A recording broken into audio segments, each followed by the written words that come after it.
shi ntabi wagwere naye. Alfini futokutoku. Ntabi wagwere. Kali abantu boshi bakenyere uko. Ma.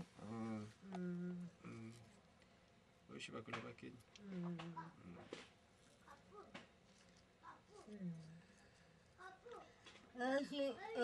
Esi sawo ya hano. Ntobani sinamati. Tena wile bantu hizi nsano ndi. Kumpombe ngale. Nsano mwele. Toro shega. Ndio shega.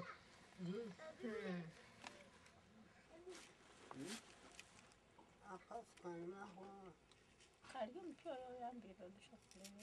Mama sine. Anatumika na babu.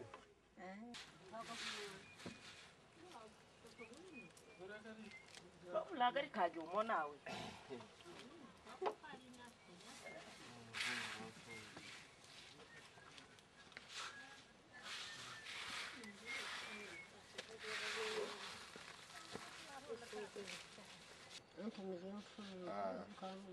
Waika urayobaga. Nanga urayobaga.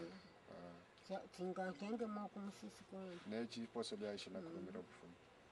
Tumvire? Nkasenga mokumusisi na nchitete. Sawa. Baki mzuri.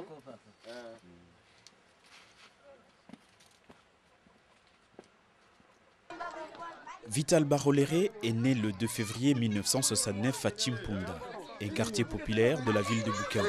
C'est moi ici. C'est ma maison. Moi, c'est ma famille habitait ici.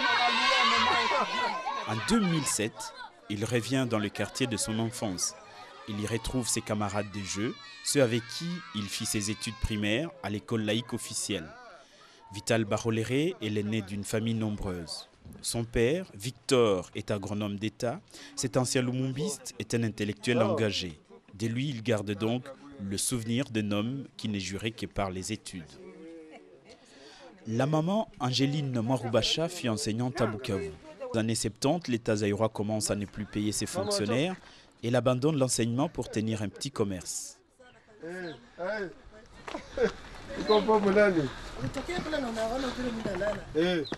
Et quand il revient au pays, Vital Baroléré dit sa reconnaissance à ceux qui lui ont permis d'être ce qu'il est aujourd'hui.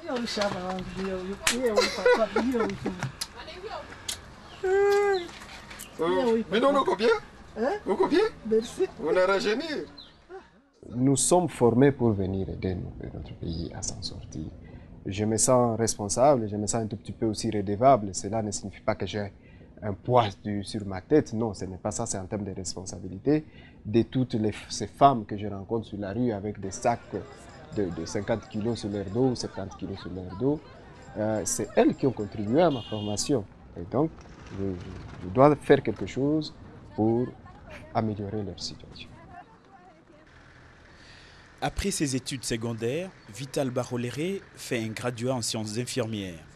En 1989, il est engagé au bureau diocésain des œuvres médicales de Bukavu, où il occupe plusieurs responsabilités.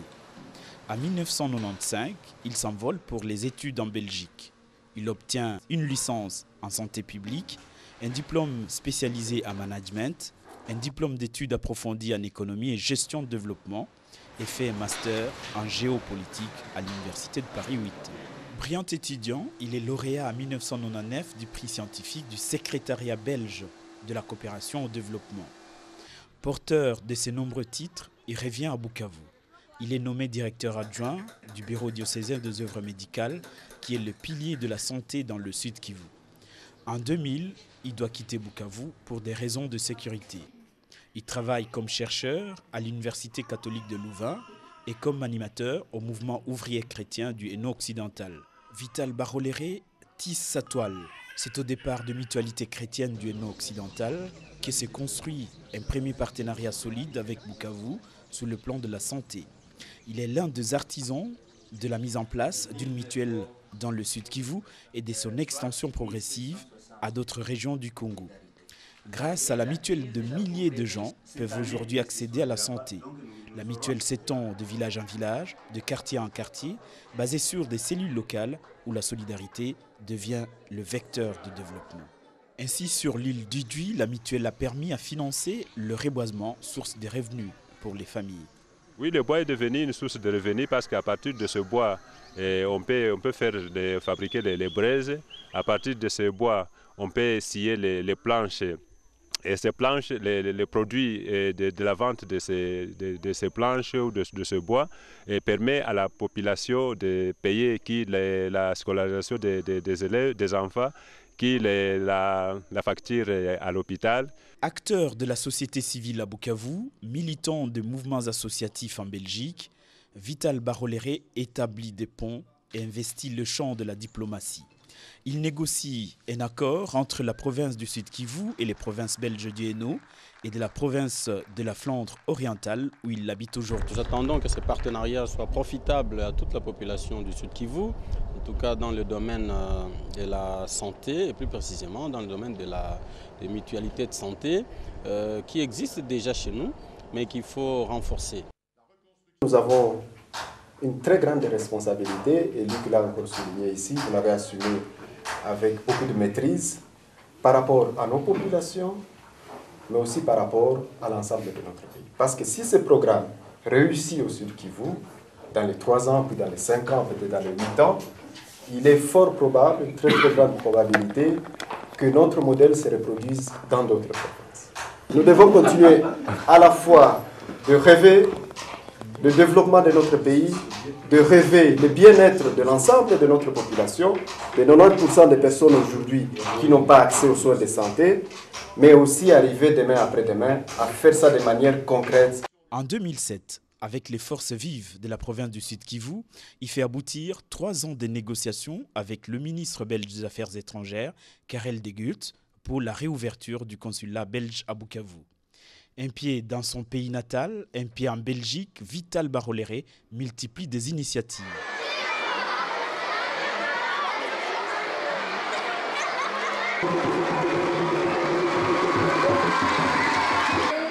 Et grâce à votre solidarité, nous avons reçu ici 20 143 euros.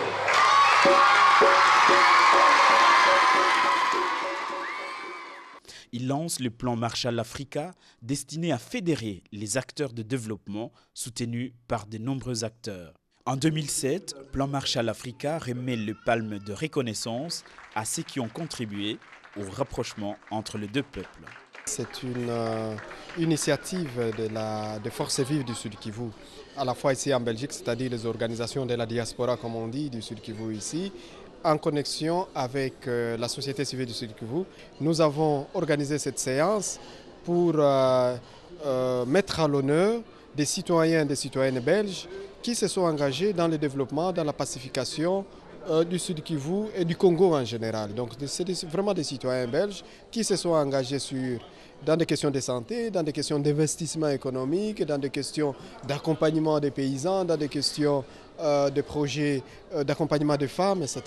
Et donc pour nous, c'est un retour. Ils nous ont beaucoup donné et nous, ici en Belgique, nous venons leur dire merci pour tout ce que vous avez fait avec nous. Il est possible de construire des projets ambitieux, prometteurs et une nouvelle vision du développement qui est aussi très humaine.